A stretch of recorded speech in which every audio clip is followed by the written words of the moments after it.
Mayong hapon mga manong o mga manang. Sama nakauli man tag Pinas. Kaya nasakit pa na atong kinakusgang anak. Although not good paghihapon, but still praying. Yung pa nila nga layo pa kayo ang gira. Murag nagsugod pa mi. Apo jud mi kakuan. Pero kunting update lang sa akong bata. After almost 3 weeks na hospital, nakagawas mila sa mga 19 siguro.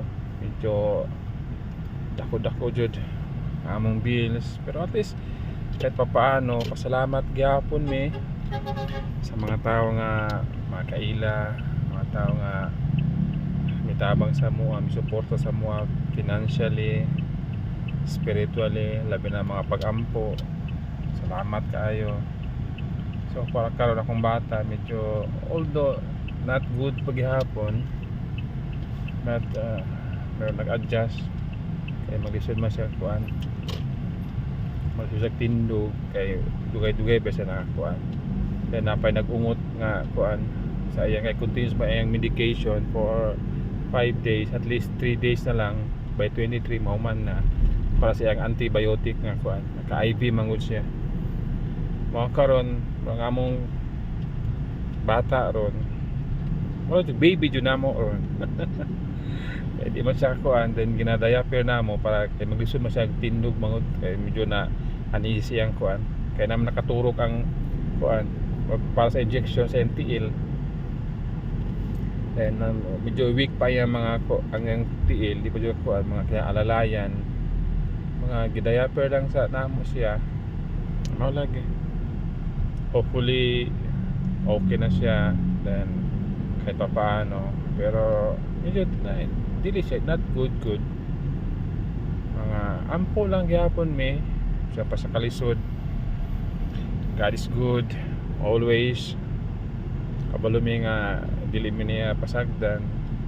Kung say makahunaon ako ba nga, imagine more than a year, yan weekly ang chem sa akong anak, then ang iyang medicine di siya medyo pricey dito siya, kay ang iyang kuan manggod cancer niya medyo rare, so ang gamot niya dili siya common na ginagamit.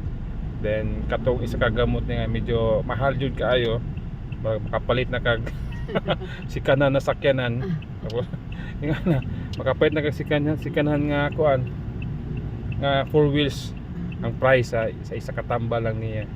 And imagine every week nimo ni siya kuan, medyo medyo may kuan, makaya ra namo tong uban ng mga tambal niya na weekly, pero kini kuan ka-afford mi isa duha o dili siya ma-maintain ba, kay mahal din siya. Mga ampo lang mi nga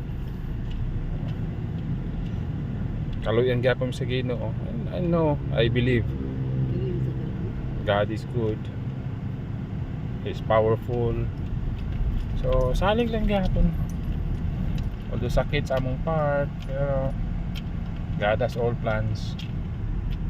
Sige sa manang ako mga classmate kaila, salamat kaayo sa inyong mga tabang financial o mga pag-ampo. Bye bye.